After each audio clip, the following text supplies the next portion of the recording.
दोस्तों, सावन सोमवार व्रत में क्या खाएं क्या नहीं खाएं, सावन में लहसुन प्याज खाएं या नहीं, व्रत में नमक खाएं या नहीं, कौन सी गलती नहीं करनी चाहिए, पति पत्नी को दूरी क्यों बनाना चाहिए और कौन से रंग के कपड़े नहीं पहनना चाहिए, ऐसी कौन सी गलतियां हैं जिसे सावन के दौरान हमें भूलकर भी नहीं करना चाहिए।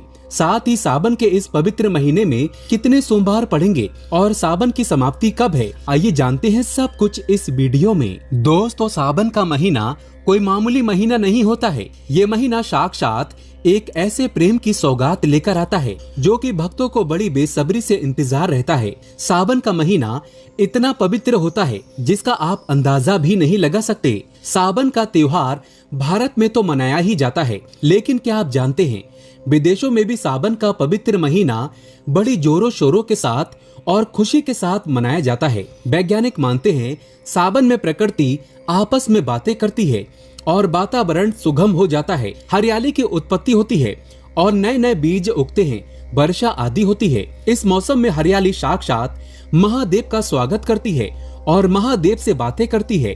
आपको बता दें, शास्त्रों में सावन सोमवार का व्रत जो भी महिला या पुरुष करते हैं तो वो व्यक्ति भगवान भोलेनाथ का सर्वाधिक प्रिय हो जाता है। ऐसे व्यक्ति को भगवान भोले बाबा अपनी शरण में ले लेते हैं। दोस्तों, सावन में कावड़ यात्रा का क्या कहना। शास्त्रों के अनुसार माना जाता है कि सबसे पहली कावड़ यात्रा भगवान परशुराम ने भगवान शिव के समर्पित अपने कांधे पर उठाई थी और तभी से भगवान शिव को प्रसन्न करने के लिए कावड़ यात्रा की जाती है। दोस्तों, लेकिन क्या आप जानते हैं सावन में 10 ऐसे नियम हैं जो आपको जानना बहुत ही आवश्यक है। अगर इन नियमों का पालन अगर आप अपने जीवन में नहीं करते हैं तो आपको भगवान शिव के क्रोध का सामना करना पड़ सकता है। आपका पूरा परिवार गरीबी, निर्धनता और बर्बादी का सामना कर सकता है।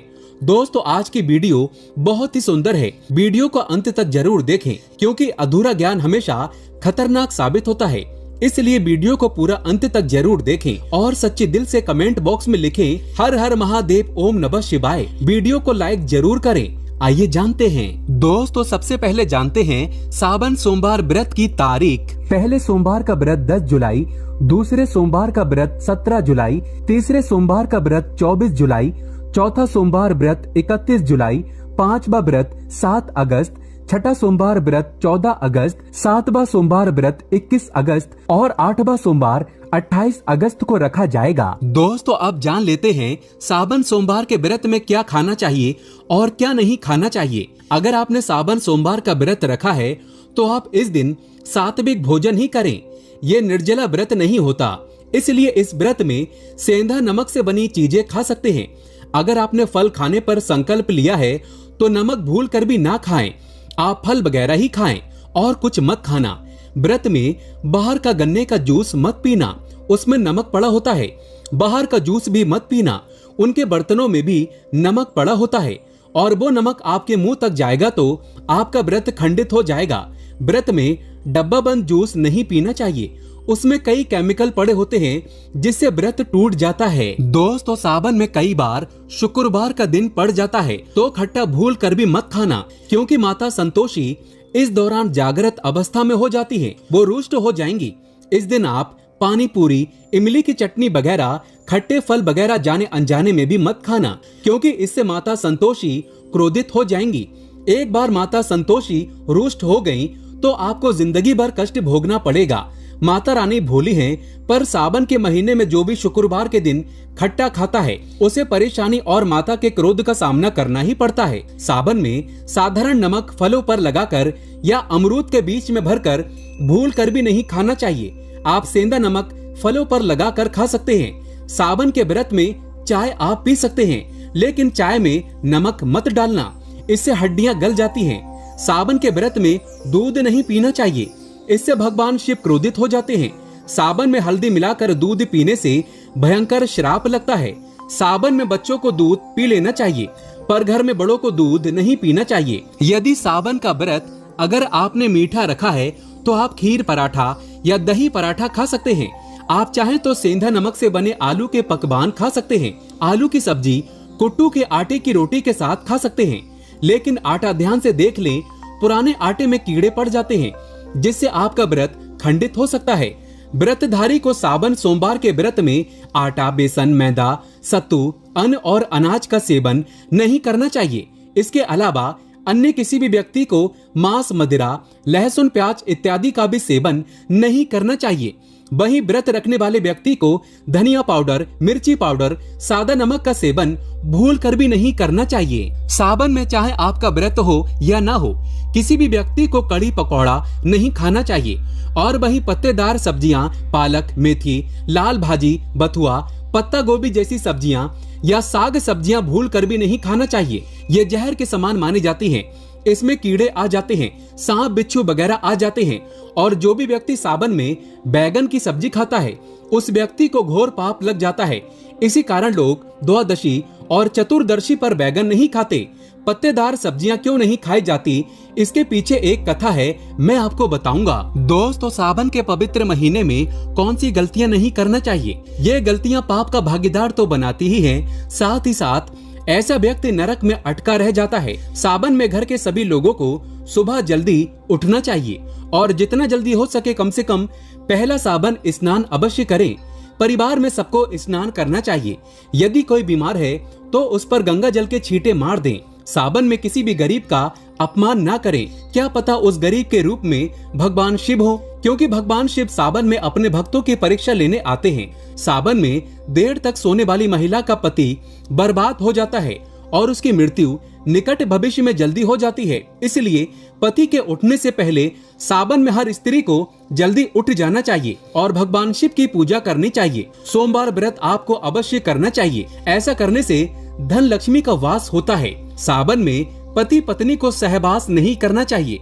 अगर आपने व्रत रखा है या आपकी पत्नी ने व्रत रखा है तो आप दूरी बनाकर रखें, क्योंकि इस दौरान भगवान शिव की शरण में होता है ऐसा व्यक्ति। सावन में घन घोर काले वस्त्र पहनकर शिव मंदिर में नहीं जाना चाहिए। चाहे तो आप घर में काले वस्त्र पहन सकते हैं, लेकिन मंदिर में भूलकर भी मत जाना और न ही व्रत में काले वस्त्र पहनना चाहिए। वैसे तो सावन में लहसुन, प्याज नहीं खाना चाहिए, पर यदि आपका व्रत है तो उस दिन पूरे परिवार को लहसुन, प्याज से परहेज करना चाहिए। सावन के महीने में घर में गंदगी नहीं होना चाहिए, इससे प्रकृति नाराज हो जाती है।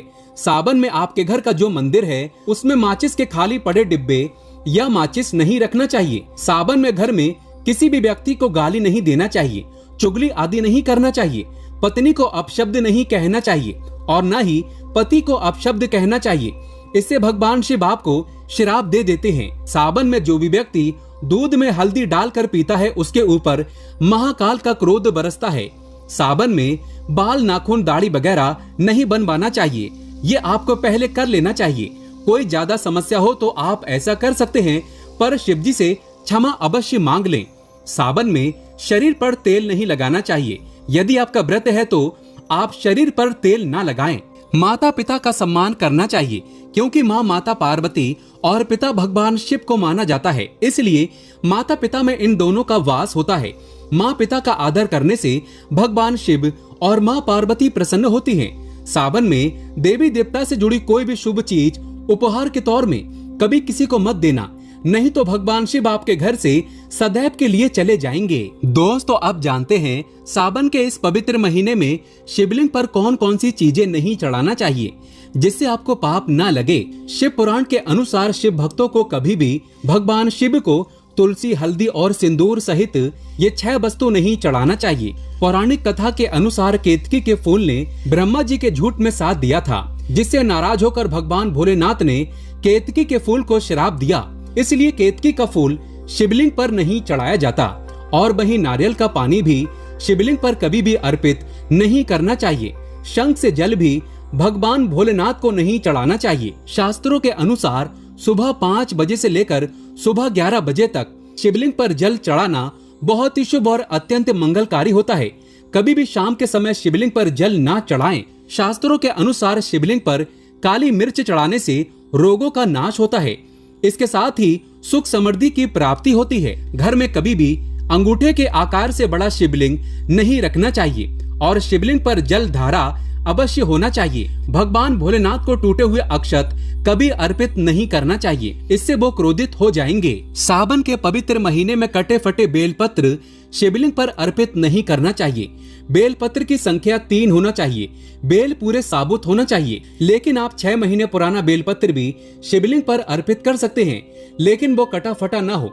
6 महीने तक बेलपत्र पवित्र और शुभ माना जाता है। सच्चे दिल से बेलपत्र शिवलिंग पर चढ़ाने से 21 मनोकामनाएं पूर्ण हो जाती हैं। भगवान शिव को दूध में पानी डालकर नहीं अर्पित करना चाहिए, इससे आपको फल भी इसी तरह ही मिलेगा। भगवान शिव को एक बूंद भी आप अर्पित कर सकते हैं, पर दूध शुद्ध होना चाहिए और आपका मन भी शुद्ध होना चाहिए। शास्त्रों के अनुसार पीतल के कलश से शिवलिंग पर दूध चढ़ाना सबसे उत्तम बताया गया है।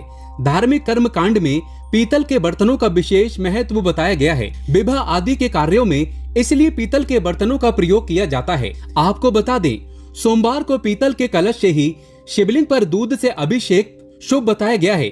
स्टील और प्लास्टिक से बने बर्तन का प्रयोग न करें। शिवलिंग पर जल चढ़ाते समय वो जल आपके पैरों के पास नहीं जाना चाहिए, अशुभ माना जाता है। उसे लांघना भी नहीं चाहिए, उसे हम जलहैरी कहते हैं। सावन में जल अपने घर का होना चाहिए। मंदिर से जल भरकर मंदिर में ही अर्पित नहीं करना चाहिए, इससे आपका भाग्य खराब हो सकता है। दोस्तों, सावन में ये चीज खा लेने से दुनिया की कोई भी ताकत आपको धनी होने से रोक नहीं पाएगी। मैं ईश्वर की सौगंध खाता हूँ, अगर आपने सावन में ये चीज खा ली तो आपको करोड़पति होते देर नहीं लगेगी, लेकिन सच्चे दिल से ही खाना है। आइए जानते हैं। सावन में शिव भक्तों को शिवलिंग पर चढ़ा हुआ प्रसाद के रूप में धतूरा जरूर खाना चाहिए। इसे आपको ज्यादा नहीं खाना है, बस अपनी जुबान पर हल्का सा टच करना है। ज्यादा खाएंगे तो आप बीमार पड़ जाएंगे, इसलिए बस टच कर लें। आप देखना आपके अंदर सकारात्मकता का संचार होगा और आपको धनी होने से कोई नहीं रोक पाएगा। दूसरा है बेल फल। बेल फल प्रसाद के रूप में खाने से माता पार्वती के साथ साथ भगवान शिव की कृपा भी बरसेगी और समस्त 33 कोटि देवी देवता आपको धनवान बनाएंगे। बस ये चीजें आपको खाना है और आप खुद देखना, आपको धनी होने से दुनिया की कोई भी ताकत रोक नहीं पाएगी। दोस्तों, अगर भोले बाबा की कृपा हो जाए तो काल भी आपका कुछ नहीं कर पाएगा, क्योंकि कालों के भी काल हैं महाकाल। सच्चे दिल से कमेंट बॉक्स में लिखें हर हर महादेव, ओम नमः शिवाय, एक लाइक जरूर करें।